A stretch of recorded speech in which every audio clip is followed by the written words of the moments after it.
Boa noite. Quero saudar cada um de vocês que estão em casa ainda nos acompanhando de uma forma remota. Infelizmente não pudemos estarmos todos juntos, como é costume tradicional, adorar o Senhor todos, sentindo assim o calor humano coletivamente, mas eu quero desafiá-lo, cada um de vocês, a estar concentrado no Senhor. Não é porque você não está presente aqui na igreja que você vai adorar o Senhor de uma forma relaxada. Então, desafio e exorto, aconselho a você ter esse tempo para adorar o Senhor. Consagre-se ao Senhor nesse momento. Não deixe que nenhuma distração venha impedir a sua adoração, sua comunhão com Deus. Adore, solte sua voz no momento de cantar os louvores. Na hora da oração, feche seus olhos, porque Deus está presente aí no seu sofá, aonde você estiver acompanhando esse culto, seja numa TV ou um aparelho celular, então que saiba que o Senhor está presente, recebendo a sua adoração. Então que você, como adorador, possa fazer isso, que o Senhor vai receber toda a adoração que você tem para oferecer a Ele nesta noite. Convido cada um de vocês a fechar os seus olhos e preparar-se assim para dar início ao culto nesta noite. Oremos. Pai querido, amado Deus, neste momento te dou graças porque estamos aqui de uma forma saudáveis, com a nossa saúde perfeita, para poder mais uma vez prestar um culto ao nosso grande Deus. Obrigado, Pai, porque assim como o Senhor permitiu e tem permitido a forma que temos hoje para poder te adorar, então estamos aqui para te adorar porque o Senhor é Deus, independente das circunstâncias, de tudo que temos enfrentado no nosso dia a dia, essa pandemia que tem se estendido, mas nós não podemos mudar o nosso foco, porque o nosso Deus não está em lockdown, o nosso Deus não está numa pandemia, nosso Deus está muito bem ativo, tem nos socorrido, é um Deus que nos surpreende com as suas maravilhas, tem abençoado muitas famílias, então tem sido um tempo maravilhoso, onde temos desfrutado de coisas diferentes, algo sobrenatural vindo da tua parte. E nesta noite, Pai, como adorador, queremos mais uma vez poder prestar um culto ao Senhor como oferta de gratidão por tudo de bom que o Senhor tem feito para conosco. Obrigado, Pai. Recebe cada adoração, recebe cada louvor, recebe cada adorador em seus lares que estão oferecendo nesse momento o sacrifício de louvor ao Senhor. Recebe. O Senhor sabe o que cada um está necessitando e precisando aprender, ouvir, alimentar-se da tua palavra nesta noite. Então, que o Senhor venha falar aos nossos corações, por meio dos louvores, por meio da leitura da palavra, por meio da mensagem. Em nome de Jesus, que eu oro e agradeço. Amém. Nesse momento eu convido a equipe de louvor, os mesmos vão estar entoando ao Senhor 4 cânticos, então que você aí no seu lar possa também soltar a sua voz, do mesmo jeito, da mesma forma como foi orientado, com a mesma reverência. Vamos adorar o Senhor, vamos cantar, vamos meditar em cada letra, em cada louvor, em cada mensagem que está sendo pronunciada aqui através dos ministros de louvores. Então que Deus possa abençoar a vida de vocês com estes louvores. Boa noite, irmãos. Iremos ter um momento de adoração e louvor ao nosso Deus. Desde já peço a cada um de vocês que tire esse momento para adorá-lo e para agradecê-lo. Sabemos que estamos passando por momentos de pandemia, por momentos de tribulações, momentos que não são fáceis. Muitos estão esfriando na fé, muitos estão desistindo, mas eu digo a vocês que não desistam, confiem, pois o nosso Deus, o Deus pelo qual nós servimos, é um Deus de vitória. Amém?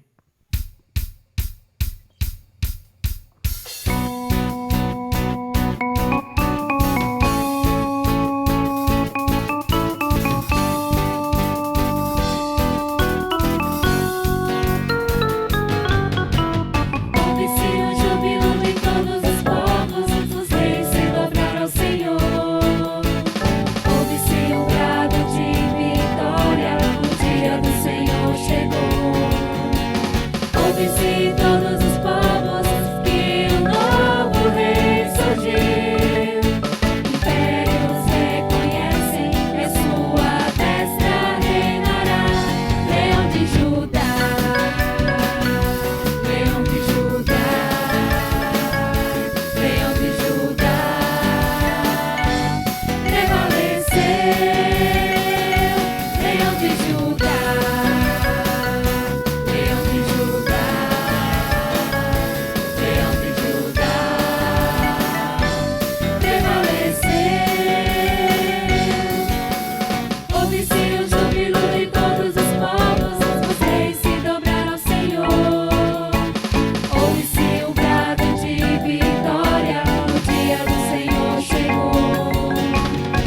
Ouve-se todos os povos que o novo rei surgiu. Impérios reconhecem que a sua destra reinará. Leão de Judá, Leão de Judá, Leão de Judá, prevaleceu. Leão de Judá, Leão de Judá, Leão de Judá, prevaleceu. E os povos verão e virão a Sião aprender sua lei, pois a sua justiça governará. E os povos verão e virão a Sião aprender sua lei, pois a sua justiça governará. Leão de Judá, Leão de Judá, Leão de Judá, prevaleceu. Leão de Judá, Leão de Judá, Leão de Judá, prevaleceu. Leão de Judá.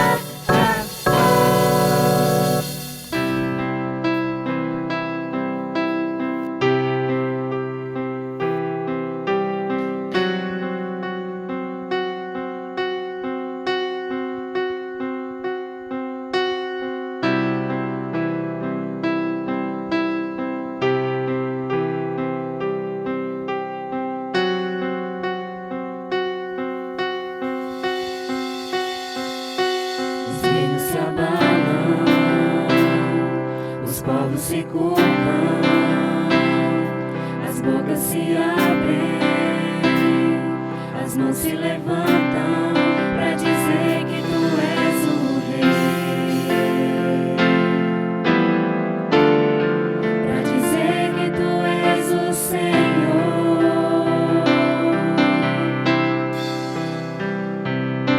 Os reinos se abalam, os povos se curvam, as bocas se abrem, as mãos se levantam para dizer que tu és o rei, para dizer que tu és o Senhor. Teu reino é sempre eterno, firmado em misericórdia, justiça e igualdade, bondade e fidelidade. A tua igreja te adora, a tua igreja te adora. Teu reino é sempre eterno, firmado em misericórdia, justiça e igualdade, bondade e fidelidade. A tua igreja te adora, a tua igreja te adora.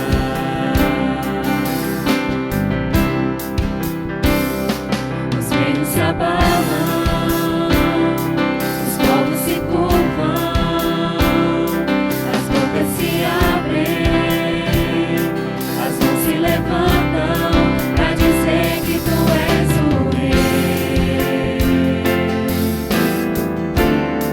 para dizer que tu és o Senhor.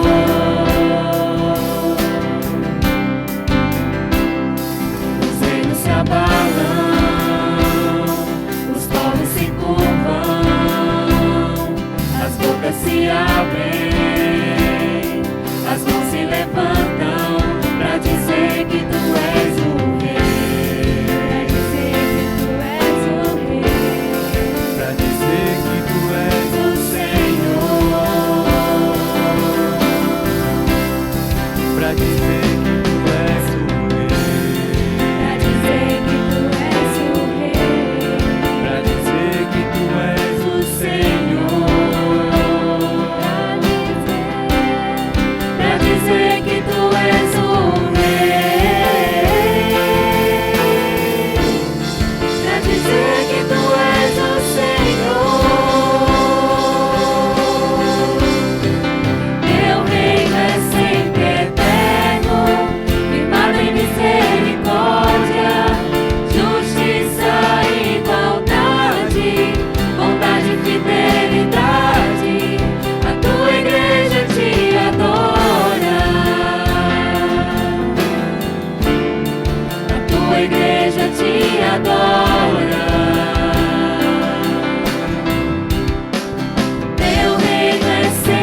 adora. A tua igreja te adora.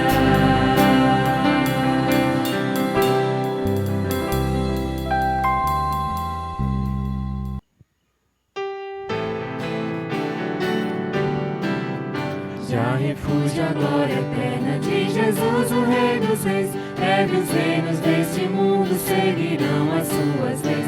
Os sinais das suas lindas mas se mostram cada vez. Descendo vem Jesus. Glória, glória, aleluia. Glória, glória, aleluia. Glória, glória, aleluia. Descendo vem Jesus. O clarim que chama os crentes, a batalha já soou. Cristo à frente do seu povo, multidões já conquistou. O inimigo em retirada, seu furor patenteou. Descendo vem Jesus. Glória, glória, aleluia. Glória, glória, aleluia. Glória, glória, aleluia.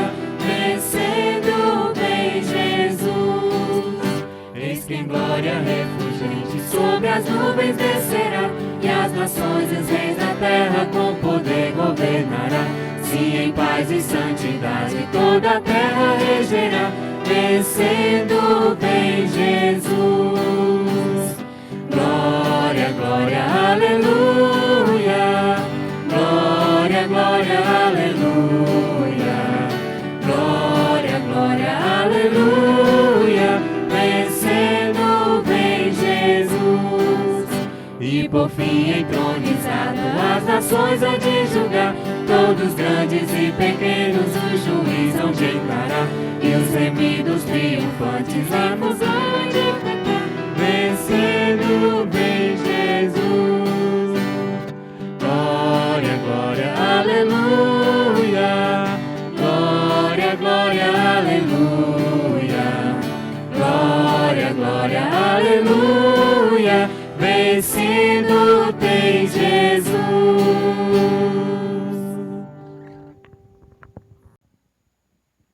Essa última música que nós iremos cantar, com o nome Livre Acesso, ela fala que, através do sacrifício de Cristo, nós podemos nos achegar a Deus. Antigamente, no Antigo Testamento, só quem podia entrar na presença de Deus era o sumo sacerdote. E, através de Cristo, nós podemos nos achegar a Ele, nós podemos orar a todo momento, nós podemos pedir a sua ajuda. E louve a Deus nesse momento, se achegue a Ele, peça para que a vontade dEle seja feita na sua vida através dessa música.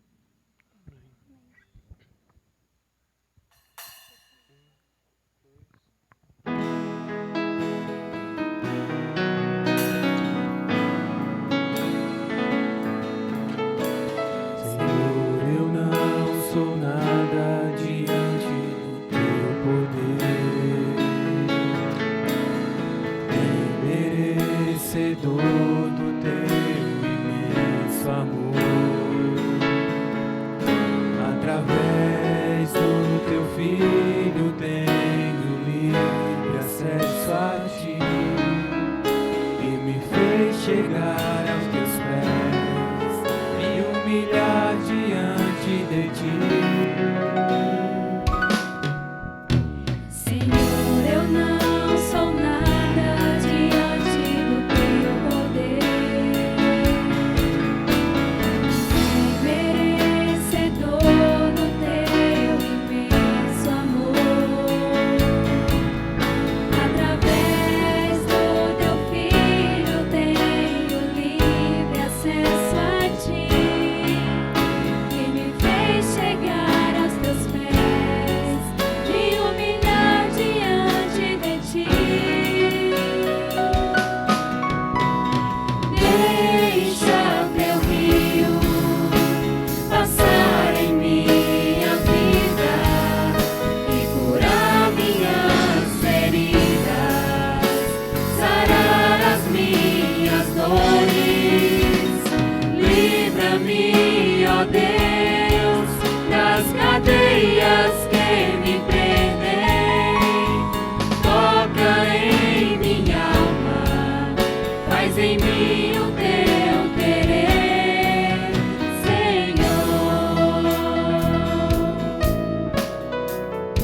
em mim o teu querer, Senhor.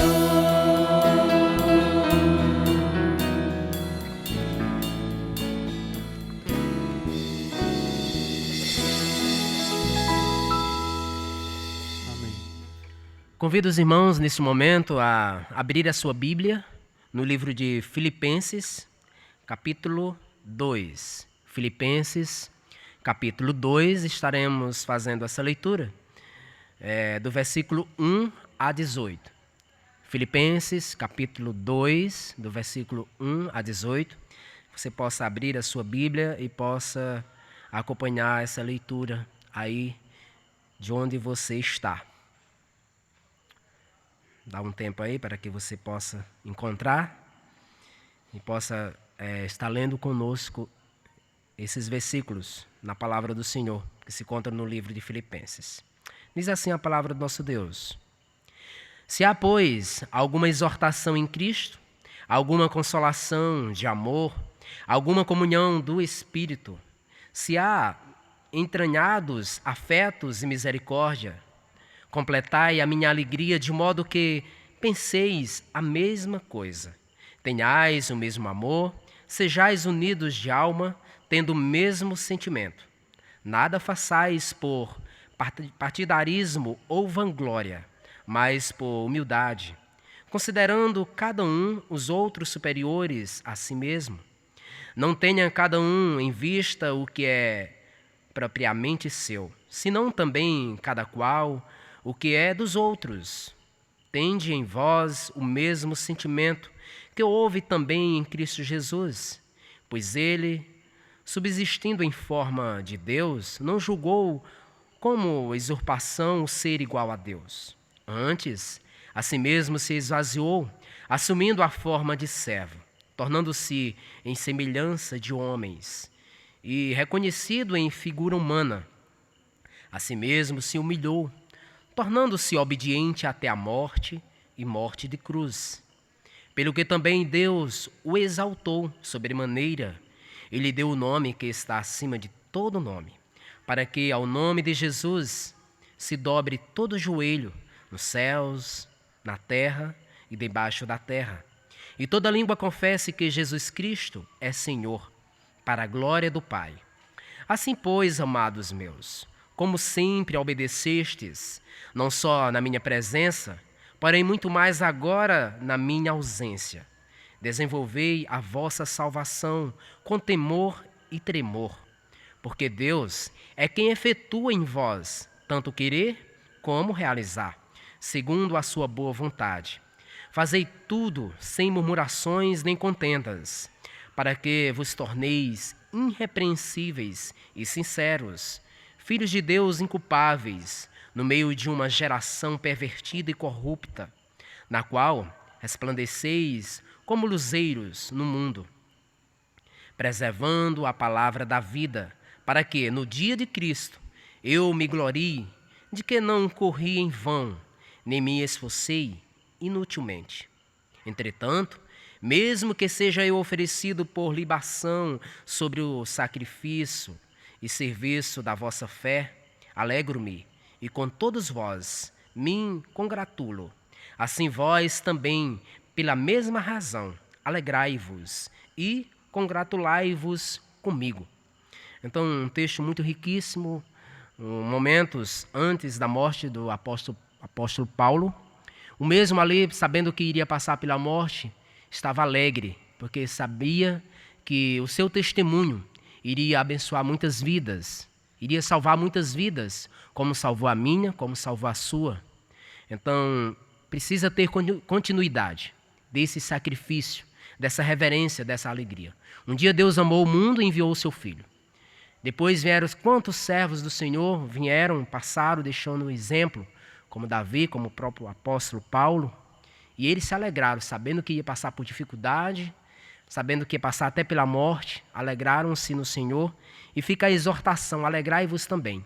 Sei que alguns têm passado por lutas, por dificuldades, por problemas, por medo, mas não deixe de se alegrar no Senhor. Sabe que o Senhor é quem efetua em nós, tanto querer como realizar. Que estas palavras venham servir de consolo para os dias posteriores que certamente ainda virão com dificuldades. Dificuldade não deve ser surpresa para nós, porque o Senhor nos alertou sobre ela. Então, que Deus abençoe no seu coração a leitura desta palavra. Amém. Convido agora o pastor Velk, que vai nos abençoar com a mensagem da palavra de Deus, mensagem que Deus certamente já colocou em seu coração, ele estudou, se preparou para isso, e com certeza terá uma mensagem maravilhosa para nós. Então, que você possa evitar qualquer distração nesse momento, concentrar-se no Senhor, deixar Deus falar ao seu coração por meio da palavra. Convido antes você a curvar a sua cabeça e vamos estar fazendo uma oração pela mensagem da palavra do nosso Deus que vai ser ministrado pelo nosso servo e pastor Velk. Então, baixe a sua cabeça e vamos orar ao nosso Deus. Pai querido, sabendo que estamos num momento diferente, cultuando de uma forma remota, mas ativo e com uma concentração no Senhor, nesse momento eu quero te pedir que o Senhor venha trabalhar em nossos corações, que venhamos estar atento à mensagem que certamente o Senhor tem para edificar nossas vidas, mensagem que venha de encontro a vidas que ainda não estão salvas no Senhor, que possa ser um dia de salvação também. Então que o Senhor possa usar teu servo para falar aos nossos corações, dá sabedoria a teu servo, que as palavras que ele vai ministrar, que venham a ser palavras do Espírito Santo, usada por ele. Então, Pai, eu te peço que o Senhor venha estar trabalhando, venha estar falando aos nossos corações, abre todo o entendimento, que possamos compreender. E a partir de agora, ouvindo a tua palavra, venhamos colocar em prática toda a exortação, todo o ensino, para que assim venha estar fortalecido no Senhor. Em nome de Jesus, que eu oro e agradeço. Amém. Olá, boa noite a todos. Eu espero que você tenha prestado o seu tributo a seu Deus. Eu espero que você já tenha sido edificado pelos louvores e agora Deus possa alimentar a sua alma através da sua palavra. Nós vamos orar ao Senhor nosso Deus por esse tempo de pregação, pela a nossa edificação. Oremos. Ó Pai querido, nesse momento, Senhor, eu quero louvar o Teu nome, exaltar a Ti, ó Deus Todo-Poderoso. Quero louvar ao Senhor em especial pela Tua presença conosco. O Senhor decidiu, em meio a um universo tão gigantesco, escolher os nossos corpos para habitar, para ser o Teu templo. O Senhor não quis casas luxuosas, o Senhor não quis templos luxuosos, mas o Senhor quis o nosso corpo. Eu suplico ao Senhor pela Tua graça, Tua palavra possa trabalhar nos nossos corações, principalmente aqueles que estão mais temerosos em meio a essa situação que estamos vivendo. Eu entrego nas Tuas mãos a minha vida, a vida do Teu povo, qualquer pessoa que estiver assistindo a essa mensagem, que possa ser edificado e fortalecido pela Tua bendita palavra. No nome de Jesus nós Te louvamos e honramos. Amém. A palavra, o medo, tem sido a palavra do momento. Essa tem sido a palavra-chave do momento, né? Covid, mas também o medo. Medo do futuro próximo, medo de perder o emprego, medo de pegar a Covid, medo de passar fome, medo de perseguição, medo de morrer, medo, medo, medo e medo. É possível lidar com esse sentimento? É possível vencer? É possível lidar com ele? O que a palavra de Deus traz para nós em relação a isso? Você já deve ter assistido alguma cena de filme ou novela, na época que você assistia novela, né? Filme ou série ou qualquer coisa, você já deve ter assistido alguma cena em que alguém está sendo perseguido, tem pessoas seguindo, tem gente observando, às vezes uma pessoa lendo o jornal, mas ali está olhando para aquela pessoa, vigiando, passando informações, dizendo onde ela está, o que é que ela está fazendo, em que rua está entrando, onde parou, e outras pessoas se comunicando e várias pessoas espreitando a vida desta pessoa, ou deste personagem, que pode ser o ator, pode ser um bandido. Você já deve ter visto uma cena desse tipo. E era exatamente uma cena como essa que ilustra ou ilustrava a vida de Davi no Salmo 56. Na semana passada nós tratamos sobre reanimando-se no Senhor em meio ao caos. É possível, em meio às catástrofes, às tragédias, é possível você ter paz, é possível você conseguir ânimo, é possível você se fortalecer quando você tem um relacionamento com Deus, quando você ora, quando você está na presença de Deus, quando você busca esse poder que vem do Senhor. É possível, a gente viu através da vida de Davi que é possível. Reanimando-se no Senhor em meio ao caos. Hoje, o tema da nossa mensagem é combatendo o medo com a confiança. Combatendo o medo com a confiança, com a fé. Salmo 56, então eu quero convidá-lo a abrir a sua Bíblia nesse salmo. Esperar que você abra. Salmo 56. O contexto desse salmo, Davi, quando os filisteus o prenderam em Gate, é um hino, é um cântico, é uma oração em forma de adoração e cântico que Davi então fez, compôs, quando ele estava nesse período aqui, relacionado a esse período em que ele estava preso lá com os filisteus. Eles o prenderam lá em Gate. Lembrando da mensagem da semana passada, né? Nós vimos todo o contexto desse histórico da fuga de Davi, do seu rei, Saul, e todo aquele processo, né? Ele sai, passa em Nob, lá pega a espada de Golias, depois ele vai para Gate pela primeira vez, depois ele volta para Israel, vai para Adulão, é traído pelos de Keila, depois pelos Ifeus, e assim ele volta de novo para Gate, já numa segunda vez com seus homens, e é recebido de uma forma diferente. Então diz assim o texto: Tem misericórdia de mim, ó Deus, porque o homem procura ferir-me, e me oprime, pelejando todo o dia. Os que me espreitam continuamente querem ferir-me, são muitos os que atrevidamente me combatem. Em me vindo o temor, hei de confiar em ti, em Deus, cuja palavra eu exalto. Neste Deus ponho a minha confiança e nada temerei. Que me pode fazer um mortal? Todo dia torcem as minhas palavras, os seus pensamentos são todos contra mim para o mal. Ajuntam-se, escondem-se, espionam os meus passos, como aguardando a hora de darem cabo da minha vida. Dá-lhes a retribuição segundo a sua iniquidade. Derruba os povos, ó Deus, na tua ira. Contaste os meus passos quando sofri perseguição. Recolheste as minhas lágrimas no teu odre. Não estão elas escritas no teu livro? No dia em que eu te invocar, baterão em retirada os meus inimigos. Bem sei isto, que Deus, Ele é por mim. Em Deus cuja palavra eu louvo, no Senhor cuja palavra eu louvo, neste Deus ponho a minha confiança e nada temerei. Que me pode fazer o homem? Os votos que fiz eu os manterei, ó Deus, render-te-ei ações de graças, pois da morte me livraste a alma, sim, livraste da queda os meus pés, para que eu ande na presença de Deus na luz da vida. Alguns estudiosos acreditam que esse salmo foi composto num período posterior, logo após a saída, o escape de Davi desta situação. E também é comum o pensamento de que ele foi escrito exatamente durante aquele período. Davi ainda estava vivendo essa situação. E o motivo é exatamente por causa do final. Os votos que eu fiz, eu os manterei, ó Deus, vou te render graças, porque o Senhor me livrou a alma da morte. Então, parece que Davi está olhando para trás, vendo uma situação que passou e relatando aqui. O Senhor me livrou dessa situação e eu vou cumprir os votos que fiz. Outros acham que ele ainda está escrevendo durante a situação.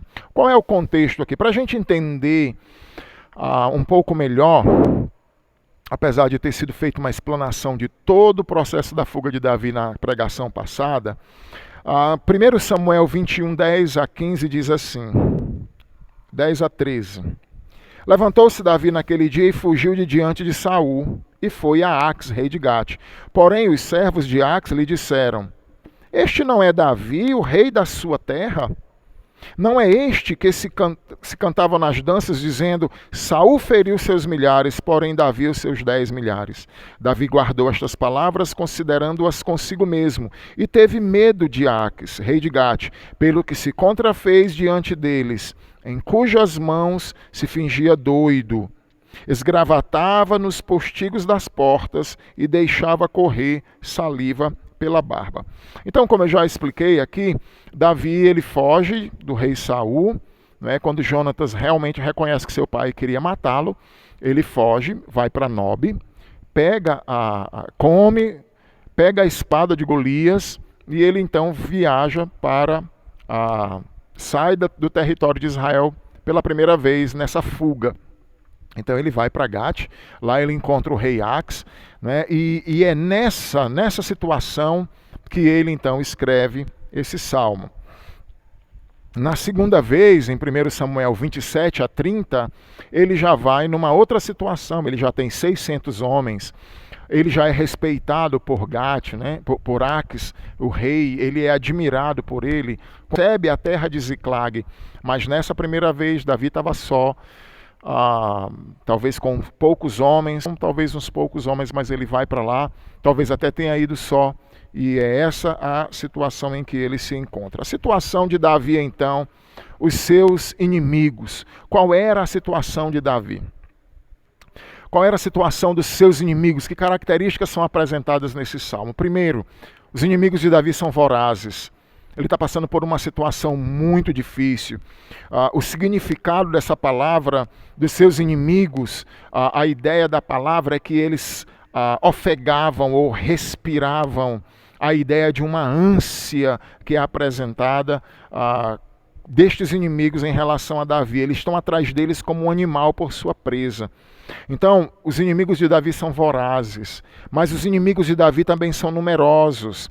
Eles são muitos, Davi chega a dizer, são muitos que pelejam contra mim.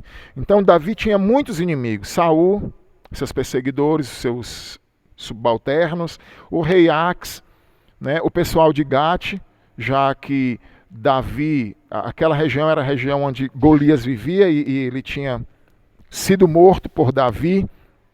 O pessoal de Keila posteriormente, os Ifeus, Doeg e tantos outros. Eram muitos os inimigos de Davi. Além de ser vorazes e numerosos, eles eram também constantes. Havia uma pressão sem alívio, e essa era uma parte, ou a parte pior da aprovação de Davi. Porque era uma provação que não tinha alívio. E olha quando ele diz, me oprime pelejando todo o dia. Depois os que me espreitam continuamente. Depois no verso 5 ele diz, todo o dia torcem minhas palavras. A gente aprende aqui que o mal nunca descansa. Nunca tem trégua com o mal, não é? Suas atividades são terrivelmente incansáveis. Eles não desistem.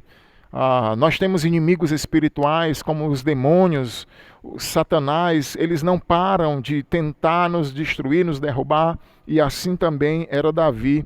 Vorazes, numerosos, constantes, mas também desonestos. Ele diz que eles torcem as minhas palavras. Eles queriam pegar Davi em qualquer situação, qualquer palavra que fosse dita, eles faziam uma mudança no sentido para poder incriminar Davi de alguma forma. Bons homens sempre estão dispostos ou expostos às deturpações e calúnias dos seus inimigos. Isso é uma realidade, sempre foi uma realidade. Vorazes, numerosos, constantes, desonestos, mas também unidos. Eles têm uma característica que é até de uma certa forma invejável. Eles se juntam. O mal sempre está unido, enquanto muitas vezes o povo de Deus ou a igreja de Deus está desunida. Então você percebe aqui que eles ajuntam-se, como Davi diz, e é impressionante a gente perceber que Satanás, mesmo sendo mal, o reino das trevas, mesmo sendo mal, mas eles se unem nessa batalha contra os filhos de Deus, o povo de Deus, contra o homem como um todo. O mal se une. Eu fico impressionado muitas vezes como o crime das drogas é organizado, como as facções são organizadas. Um homem lá no Rio de Janeiro, lá em São Paulo, dentro de um presídio, ele consegue dominar as facções espalhadas por todo o Brasil de uma forma camuflada, oculta, que ninguém está vendo, mas a coisa funciona perfeitamente, muitas vezes até melhor do que certas instituições. Então eles são vorazes, numerosos, constantes, desonestos, unidos, agem em secreto. Como eu falei das próprias facções, elas agem secretamente. Você não vê uma reunião deles, uma manifestação pública desse pessoal. Não, tudo é feito às ocultas, mas muito bem feito e muito bem organizado, como eram os inimigos de Davi. E por último, esses inimigos também eram cruéis. Eles esperam por minha alma. Os inimigos de Davi queriam tirar a vida, Saul queria tirar a vida de Davi. Os soldados de Saul queriam tirar a vida de Davi, os servos de Gate queriam tirar, ou de Reiax, queriam tirar a vida de Davi. Porque o homem procura ferir-me, os seus pensamentos são todos contra mim para o mal, aguardando a hora de darem cabo da minha vida. Então essa era a situação de Davi. Esses eram os inimigos de Davi. Era essa situação a que Davi estava submetido. Todas essas expressões poéticas, elas refletem de uma forma muito clara a seriedade daquilo que Davi estava passando. Eu fico pensando assim, aquele menino que saiu da malhada das ovelhas, aquele menino que talvez os reveses na vida dele era quando um leão chegava para pegar aquelas ovelhas, um urso, talvez frio, calor. Agora esse menino vai deixar uma comida para os irmãos, encontra Golias, mata Golias. Depois é chamado pelo rei Saul para trabalhar com ele, para poder aplacar a ira dele quando aqueles espíritos maus vinham sobre ele. Depois ele casa com a filha do rei. Depois ele está ali na realeza como um dos oficiais. E agora esse rapaz que tem uma mudança muito drástica na sua vida, agora está em fuga num país que não é o seu país. Que situação! Numa terra distante, fugitivo, sem alívio. Mas, além de conhecer os inimigos de Davi, nós precisamos então, que é a parte-chave dessa mensagem, a reação de Davi. Quais são as reações de Davi em meio a essa situação? Risco de morte. Inimigos por todos os lados, espreitando, torcendo suas palavras, tentando dar cabo de sua vida. Qual é a situação? Você lembra que Davi, o texto diz lá de 1 Samuel, que ele se finge de louco. Ele teve estratégia naquele momento para se fingir de louco, porque senão ele seria morto. Quando o rei Ax soubesse ali que Davi estava em plena consciência e visse Davi naquela situação, ele mandaria matar Davi. Então, Davi se finge de louco, a baba descendo sobre sua barba, e ele se esgravatando nas portas, e o rei Ax olha e diz, não tem loucos demais aqui para se trazer mais esse para cá?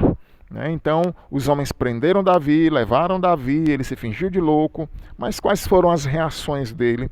Em primeiro lugar, ele faz uma oração. Esse salmo é uma oração. Tem misericórdia de mim. Davi reconhece a necessidade da bondade de Deus. Davi reconhece que precisava que Deus o auxiliasse naquele momento. E dentro dessa oração pedindo misericórdia, também ele faz uma imprecação no verso 7. Ele ora para que Deus retribua o que os inimigos estão fazendo com ele, a iniquidade dos seus inimigos seja retribuída, que Deus manifeste o seu poder aos povos na sua ira. E no final, no verso 12, ele confirma então os seus votos. Então ele faz uma oração pedindo misericórdia, ele faz uma imprecação pedindo que Deus vingue então os seus inimigos, e ele fala para Deus que vai cumprir os seus votos ao final de tudo isso. Além dessa oração, uma outra reação de Davi é a confiança, que é o tema central dessa mensagem, a confiança. Verso 3, então, ele diz, em me vindo o temor, hei de confiar em ti, em Deus, cuja palavra eu exalto, neste Deus ponho a minha confiança, nada temerei. O que me pode fazer um mortal? No verso 9 diz, bem sei isto, que Deus é por mim, em Deus cuja palavra eu louvo, no Senhor cuja palavra eu louvo, neste Deus ponho a minha confiança, nada temerei, o que me pode fazer um homem? A palavra confiança é a palavra batar no hebraico. Ela tem o sentido de sentir-se seguro, ela tem o sentido de ser ousado, ela tem o sentido de depositar confiança, confiar em alguém. E através dessa confiança você se torna ousado, você se sente seguro. Essa é a palavra que foi utilizada aqui para demonstrar que atitude Davi tem em meio a essa oração, em meio a essa situação. Ele ora e ele manifesta então essa confiança. Irmãos, nós somos seres humanos. Nós somos seres humanos. Sentimos vontades, tomamos decisões, temos reações inerentes ao ser humano. Quando a situação financeira aperta, a nossa reação é preocupação. Quando alguém nos persegue ou ameaça, a nossa reação é o quê? É medo. Quando temos algo a fazer que é muito maior do que nós ou nossa capacidade, a reação é a ansiedade. Quando nós temos uma cirurgia, doença ou até mesmo a morte, a nossa reação é a angústia. E daí por diante, porque nós somos seres humanos, nós fomos feitos com essas reações. E o pecado veio e deturpou parte dessas reações, porque elas fazem parte de nós. Mas muitas vezes elas vêm e se tornam pecaminosas. O medo se torna pecaminoso, a ansiedade se torna pecaminosa, a angústia pode se tornar uma depressão pecaminosa. Não é pecado sentir essas coisas em até certo limite. A questão é que Deus nos deu as ferramentas para nós não vivermos nessas coisas. Então a gente tem a reação natural, a reação primária, quando nós somos submetidos a estas ou outras situações. Claro. Eu estava conversando com um irmão e várias vezes ele disse para mim, não tem bom não, pastor. Não tem bom não quando você está numa situação dessa assim, não tem bom não que não sofra. Não tem aquele que não tenha medo, não tem aquele que não se angustie. E claro, é isso mesmo. Agora, a questão é viver nessa situação. Esse é o problema. Então, Deus nos deu ferramentas para que nós não vivamos nessa situação. Quando eu estou ansioso, qual foi a ferramenta que Deus me deu? A oração, Filipenses 4:6. Não fique ansioso, preocupado por coisa alguma. Antes, sejam conhecidas diante de Deus as vossas petições, com oração, suplicações de graças. Então o apóstolo Paulo está dizendo que a gente vence a ansiedade entregando essa ansiedade, as coisas que nos deixam ansiosos, temerosos ao Senhor. 1 Pedro também, capítulo 5, verso 6. Ele vai dizer isso, lançando sobre ele toda a vossa ansiedade, porque ele tem cuidado de vós. Quando eu estou preocupado com a questão de sustento, qual é a ferramenta que Deus me deu? A confiança na palavra dele. Jesus ele deixou claro que ele iria nos sustentar, que nós não precisaríamos ficar desesperados, preocupados com o que vamos comer, beber, vestir, ou quando eu tiver emprego eu não preciso ficar preocupado, mas quando eu não tiver eu devo morrer de preocupação. Não. Qual foi a ferramenta que Deus deu? Confiança na sua palavra, na sua promessa. Quando eu estou angustiado, eu posso me agarrar à consolação.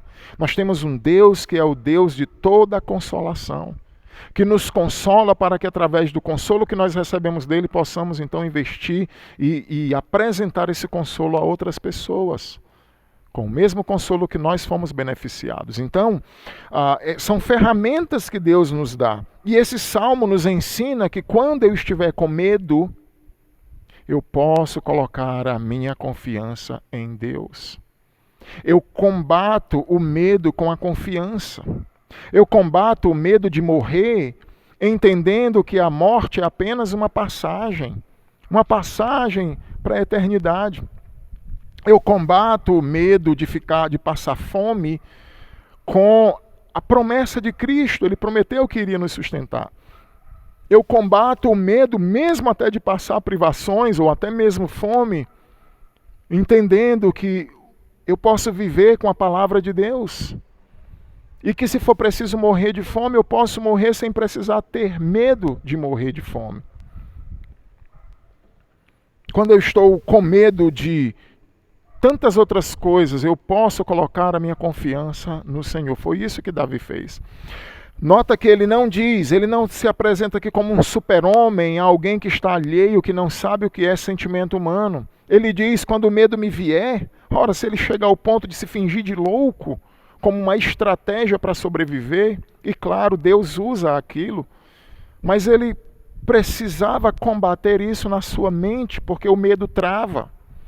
Então Davi diz, quando o medo vier, quando o medo bater a porta, quando o medo chegar, eu vou confiar no Senhor. Eu vou colocar esse antídoto, eu vou levar a minha mente cativa para as passagens, para as promessas do Senhor, para que eu possa então vencer o medo. Então nós estamos aqui,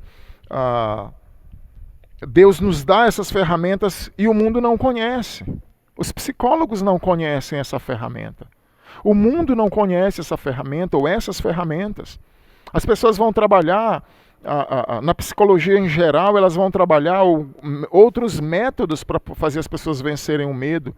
Nós temos a confiança em Deus, eles vão trabalhar a ansiedade, os psiquiatras com medicamentos, mas somente com a oração, a entrega a Deus de tudo aquilo que está afligindo você é o meio que a Bíblia coloca para a gente vencer essas coisas. São ferramentas dadas por Deus para nós. Então nós vimos os inimigos de Davi, nós vimos as reações de Davi. Davi ora e também Davi coloca o antídoto contra o medo. Ele confia, ele demonstra a oração, ele mostra a sua oração, ele mostra a sua dependência de Deus através da oração e ele mostra então a sua confiança como uma reação ou um antídoto contra o medo. Agora, a base da confiança de Davi.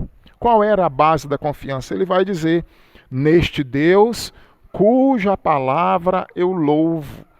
Então, Davi está dizendo com essa expressão que ele adora a Deus pela sua confiabilidade. Nos faz lembrar lá do autor de Hebreus, no capítulo 6, quando ele diz que por duas coisas imutáveis, Deus então quis nos dar essa convicção, essa certeza da salvação. Um Deus que não mente e um Deus que se interpôs por juramento. Então, Davi, ele confia na palavra de Deus, ele louva, ele exalta a Deus, porque ele pode confiar na fidelidade do caráter de Deus. A fé aqui é um ato deliberado que vai de encontro a um estado emocional. Então, Davi ele confia em Deus porque ele conhece Deus e ele se interpõe com esse tipo de sentimento, de reação ao sentimento do medo. É a palavra de Deus que ele elogia, né? Tendo confiança em Deus, então ele não temerá. Na verdade, com Deus ao nosso lado, quando a gente enche o nosso coração, a gente vai temer o quê? O que é o sangue e a carne? O que é o homem mortal? Deus é maior do que todos os nossos inimigos juntos. Deus havia feito várias promessas durante a história, nos antecessores de Davi. Deus fez promessa a Noé, Deus fez promessa a Abraão, Deus fez promessa a Isaac, e ele foi cumprindo essas promessas. Ele fez a Moisés, fez ao povo de Israel. Deus disse para Abraão que o povo de Israel, o seu povo, seus descendentes, iriam passar 400 anos no cativeiro, e passou de fato, mas Deus disse que julgaria a nação que os tivesse oprimido, e de fato aconteceu também. Então você vai encontrar uma série de promessas. Deus apareceu à esposa de Manoá, a mãe de Sansão, né? O pai dele depois, quando ela contou para ele que um anjo tinha aparecido, ele foi lá, Deus fez uma promessa, Deus cumpriu. Então Davi sabia que o seu Deus era fiel, que quando Deus diz uma coisa, ele cumpre. Deus havia prometido que Davi seria rei de Israel. Então Davi colocava nele essa confiança, eu não vou morrer porque eu tenho que ser rei, ninguém vai frustrar isso. Então, essa é a base que Davi encontra para poder colocar a sua confiança em Deus, a sua palavra. Um Deus fiel, um Deus de caráter imutável.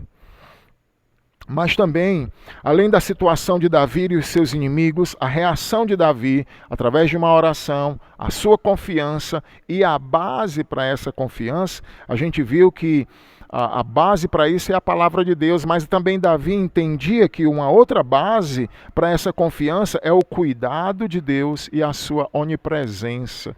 Como ele vai manifestar aqui no verso 8: contastes os meus passos quando sofri perseguições, recolhestes as minhas lágrimas no teu odre, não estão elas escritas no teu livro?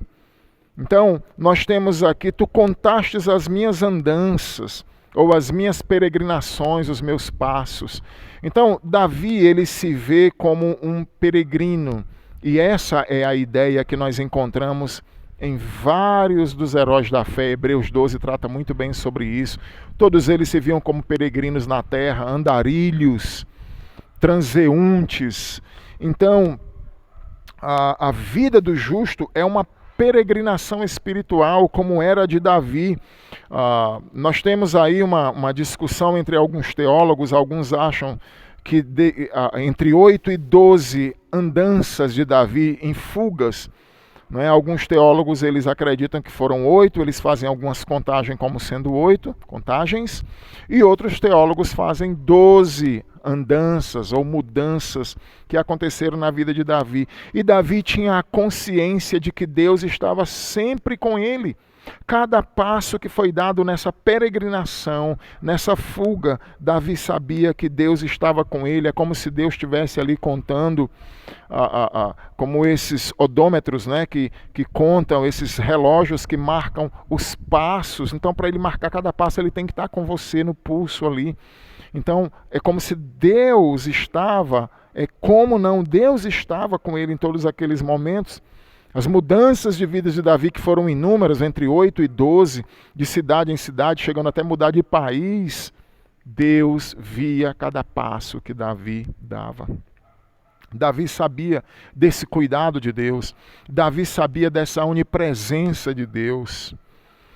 É importante a gente conhecer teologia por isso. Porque é dentro da teologia que a gente conhece Deus. É conhecendo teologia que muitas pessoas dizem: esse negócio de teologia, a letra mata. E aí acabam interpretando tanto errado o sentido da teologia, a importância da teologia, como a interpretação do versículo também de forma errada.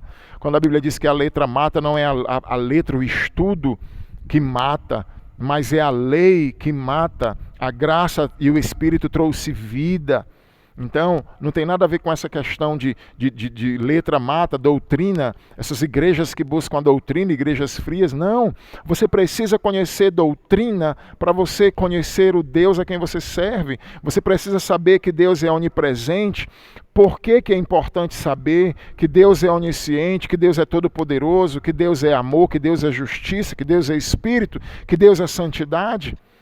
Então, é importante você conhecer. Davi conhecia esses atributos de Deus, o seu cuidado. Davi conhecia a sua onipresença. Os sofrimentos do justo são conhecidos por Deus, e Davi desejava mantê-los em sua mente. Davi precisava fortalecer a sua mente, entendendo que Deus estava com ele em meio ao sofrimento. Cada andada, cada mudança, cada saída, cada fuga, Deus estava com Davi, contando seus passos. Mas ele também usa uma outra expressão. O sofrimento do justo é conhecido por Deus, e cada lágrima é aparada. As lágrimas do penitente são colocadas em uma garrafa. Qual era a ideia aqui? De Deus aparar cada lágrima quando Davi chorava. Havia um objeto chamado lacrimário. Aquilo era uma forma, também era um ritual, onde as pessoas, quando choravam pelos seus entes queridos, e elas aparavam as suas lágrimas, colocavam dentro de um recipiente, e depois iam aos locais onde eram enterrados e colocavam aquela garrafa ali, como uma manifestação de afeição e do sofrimento que houve por aquela pessoa que partiu. Então, essa era a ideia. Davi sabia que Deus estava com ele, aparando cada lágrima. Ele viu cada passo, ele viu cada lágrima que foi derramada. E a mesma coisa acontece conosco também.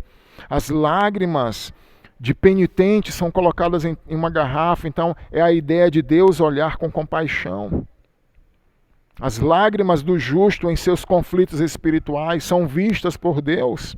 As lágrimas causadas pelas provações da vida, ele se compadece como um pai se compadece do seu filho.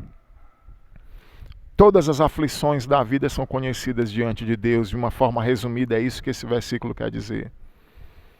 Literalmente não significa que Deus tinha o desejo de contar os passos de Davi e contar a lágrima, mas o sentido é esse, que todas as aflições e tristezas são conhecidas. Deus, ele está conosco na aflição. E ele não fica simplesmente rindo ou inerte. Não, você está sofrendo, eu não estou sentindo nada, porque eu não sinto nada. Deus é um ser pessoal.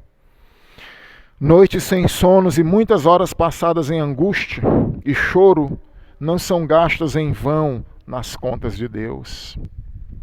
O sofrimento, por assim dizer, é investimento com Deus, registrado por Ele. Não está no livro das suas contas. Diante de tudo isso, Davi diz: que me pode fazer um mero mortal? A razão talvez responda assim: muita coisa. Um homem pode me perseguir, me insultar, me ferir, atirar em mim e até me matar. A razão diz isso. Mas na realidade o Filho de Deus é imortal até que ele tenha completado a sua obra nele. Eu não morrerei até que se cumpra em mim aquilo que Deus estabeleceu para a minha vida. Os homens podem traçar esquemas, inventar armas e até tentar muitas coisas contra os santos, mas nada conseguem executar se não for permitido pelo Senhor. Lá em Mateus 10, 28, Mateus 10 é um contexto bem interessante sobre o medo. Mateus 10, Jesus está incentivando seus discípulos, está comissionando-os. E aí ele começa dizendo: olha, vocês não temam as autoridades não. Não fique preocupado com o que vocês vão dizer quando vocês estiverem diante dela, porque é o Espírito do meu Pai que falará por vocês. Não precisa vocês ficarem com medo. Depois ele vai falar novamente: não penseis que eu vim trazer a paz, eu vim trazer a espada. Vai estar agora dentro da família, vai ter conflito. Então aquele capítulo é o capítulo do encorajamento. E aí Jesus então termina dizendo: não temam as pessoas que matam o corpo, mas não podem afetar a alma de vocês, não podem fazer nada contra a alma. Eu vou dizer a quem é que vocês devem temer. Temam aquele que pode lançar corpo e alma no inferno. A esse vocês devem temer. Então a ideia é essa: como eu posso vencer o meu medo? Eu venço o meu medo através da oração, através da confiança em Deus, a confiança na palavra deste Deus imutável, através da palavra desse Deus que deve ser louvado, e através do conhecimento de um cuidado amoroso e da onipresença de Deus na minha vida. Nada vai acontecer comigo sem que Deus permita. E se Ele permitir, Ele tem um propósito bom para nós. Então, eu queria trazer algumas aplicações para as nossas vidas. Primeiro, o Senhor é mais poderoso do que todos os nossos inimigos. Você sabe disso, mas às vezes a gente esquece isso. Todos eles juntos, e Ele prometeu nos guardar do mal. Nada além da sua vontade permissiva penetra a cerca de proteção que Ele levanta ao nosso redor. Por isso, nós podemos confiar em Deus sem temor. Nós podemos confiar em Deus até mesmo diante da morte, que é o maior inimigo, o último inimigo a ser destruído. Nós podemos confiar em Deus. Isso é provado na vida de muitas pessoas. Muitas pessoas estão diante da morte e conseguem dizer por meio de Cristo: estou indo me encontrar com o meu Deus, estou indo me encontrar com o Senhor. Muitas pessoas diante da morte conseguiram dizer: você pode me matar, mas eu não vou, você não vai conseguir fazer nada mais além comigo do que tirar minha vida, separar meu corpo de minha alma. Você vai estar apressando a minha ida para o Senhor. Muitas pessoas em situações mais extremas puderam comprovar que é possível confiar no Senhor. O que é o homem? Lá em Isaías, o profeta Isaías diz que todas as nações são consideradas por ele como o pingo no balde. O pingo de leite que fica lá no balde, como o restinho ou o pozinho de farinha fino que fica lá dentro do balde. O pó da farinha, Todas as nações são diante dele como gafanhoto. O que é o STF? O que é o governador? O que é o prefeito ou qualquer outra autoridade? Pilatos estava diante do Senhor Jesus Cristo e este calado, sempre calado, e Pilatos perguntando: diga quem você é, por que estão acusando você, fale alguma coisa, eu tenho poder para te matar e te libertar. Jesus olha para Pilatos e diz para ele: nenhum poder te seria dado sobre mim, se do alto, do meu Pai, não tivesse sido concedido para você. O que são essas pessoas diante de Deus? O que é o mundo diante de Deus? Confie nisso. O Senhor é mais poderoso do que todos os nossos inimigos juntos, e Ele prometeu nos guardar do mal. Nós podemos confiar em Deus em meio ao medo. Essa fé é depositada no objeto mais precioso, é Deus. Ela produz os resultados mais incríveis. Ela eleva o homem acima do seu medo. Ela inspira louvor, como a gente percebe aqui. E ela é exercida nas épocas mais difíceis, como aconteceu na vida de Davi. Nós podemos confiar em meio ao medo. É possível. Quais são as vantagens de você desenvolver e demonstrar a sua fé? Primeiro, ela vai provar que a sua verdadeira religiosidade. Ela trará com ela paz e satisfação. Ela levará a libertação das angústias. Ela nos leva a contabilizar os nossos problemas como bênçãos. Como bênçãos. Eu também queria trazer uma outra aplicação, a base da confiança. É a palavra de Deus. E aqui eu queria falar mais uma vez, o seu pastor vai falar mais uma vez sobre a importância da palavra, a importância da Bíblia, de meditar, de estudar, de conhecer, para quando você estiver dentro da dificuldade você possa lembrar. Talvez você esteja passando por alguma privação e você deve encher seu coração com a promessa de Cristo. Não fique ansioso pelo que você vai comer, beber ou vai vestir. Se você está ansioso por causa de alguma prova, lembra que Deus tem cuidado sobre sua vida. Então é importante você conhecer a Deus, você saber que os feitos dele, os milagres que ele realizou, o poder que ele tem. Nós precisamos sempre estar enchendo o nosso coração com isso. Uma outra aplicação também, o autor de Hebreus, lá em Hebreus 13, verso 5, quando o autor de Hebreus ele entra na sua parte prática, desde o capítulo 12, 13. No capítulo 13 ele diz: seja a vida de vocês sem avareza, contentai-vos com as coisas que tendes, porque ele tem dito: de maneira nenhuma te deixarei, nunca, jamais te abandonarei. Com base nisso, o autor de Hebreus ele diz: assim afirmemos confiadamente: o Senhor é o meu auxílio, não temerei, o que me poderá fazer o homem? Então o autor de Hebreus vai trazer uma série de aplicações práticas. Usem de hospitalidade, seja o matrimônio digno de honra, contentai-vos com o que tendes e confiem no Senhor. Já o autor ele coloca aqui na situação de confiança, saber que Deus vai cuidar de nós. Ele coloca num contexto de busca por avareza, por ganância. Então ele está dizendo aqui: seja a vossa vida com contentamento. Contentem-se com o que vocês têm. E aí ele diz: ousemos dizer confiantemente: o Senhor é o meu auxílio, não temerei o que me poderá fazer o homem. Esse salmo aqui ele reflete bem sobre a profecia que o Senhor iria passar. Esse é um tipo de salmo também messiânico. Tudo aquilo que Jesus iria passar. Os inimigos eram muitos do Senhor, principalmente os fariseus, os escribas, o sinédrio como um todo.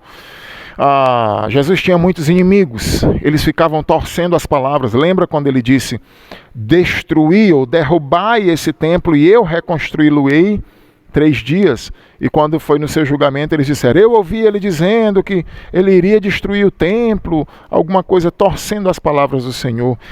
Eles buscavam, espreitando o Senhor, investigando, colocando armadilha para tentar dar cabo da vida de Cristo. E tudo isso ele fez por amor. Tudo isso apontava também para o que Cristo iria fazer por nós, o seu sacrifício perfeito, a sua entrega, vindo a este mundo e sendo traído covardemente, que nós possamos através disso amar o nosso Senhor, honrá-lo cada vez mais, pelo seu grandioso amor em suportar tanta coisa que ele suportou por causa dos nossos pecados e para nos comprar. Lembre-se sempre da presença de Deus nos perigos, nas angústias, nas dificuldades. Ele conhece seus passos e suas lágrimas. Elas não passam despercebidas da presença do Senhor. Cada uma delas não passa despercebida. Eu lembro lá de Malaquias, capítulo 3, verso 16. Em Malaquias 3, Deus vai trabalhar ali pertinho ali dos versos 16, quando o povo está dizendo, Deus está dizendo, eu estou enfadado com as palavras de vocês. Vocês têm me magoado. E o povo diz, em que nós temos? Quando vocês dizem que eu gosto das pessoas que cometem pecado, que é inútil viver a santidade, que o Senhor valoriza as pessoas que vivem no pecado. E aí diz assim o texto, então os que temiam o Senhor falavam uns para os outros. O Senhor atentava e ouvia, havia um memorial escrito diante dele para os que temem o Senhor e para os que se lembram do seu nome. Eles serão para mim particular tesouro naquele dia que preparei, diz o Senhor dos Exércitos. Então havia algumas pessoas que diziam, parece que Deus se agrada mesmo de quem comete pecado, Ele abençoa essas pessoas, elas se dão bem, tipo aquele pensamento de Asaf, Salmo 73, e aqui havia umas pessoas que temiam o Senhor, que diziam, não, esse pensamento não está certo, e aí havia um memorial de Deus para essas pessoas que ficavam incentivando umas às outras a não pensarem daquela forma, a pensar da forma correta sobre Deus. Havia um memorial, há um memorial de todas as suas lágrimas, de todo o seu sofrimento por causa de sua fidelidade diante do Senhor. Eu queria encerrar essa mensagem com uma frase que diz, fé e confiança no Senhor nos permite triunfar, mesmo nas circunstâncias mais difíceis. Fé e confiança no Senhor nos permitem triunfar nas condições mais difíceis. Isso não é uma utopia, isso não é uma coisa impossível, isso é uma realidade. Davi mostra, quando vier o medo, vou pôr no Senhor a minha confiança. Faça a diferença nesse mundo, seja uma força para as pessoas, uma força que vem do Senhor. Confie no Senhor. Que Deus abençoe sua vida, que Deus abençoe o seu coração, que Deus abençoe sua mente, principalmente você que tem tido muito medo, que você possa confiar que Deus vai sustentar, confiar que Deus vai prover as coisas para você, confiar que tudo vai dar certo no final, confiar que tem uma eternidade esperando você. Confiar que você não vai pegar Covid. Confiar que se você vai pegar Covid, você vai ser curado. Ou confiar que se você pegar Covid, você vai morrer, você vai para a presença de Deus. Vence-se o medo com a confiança. Deus te abençoe.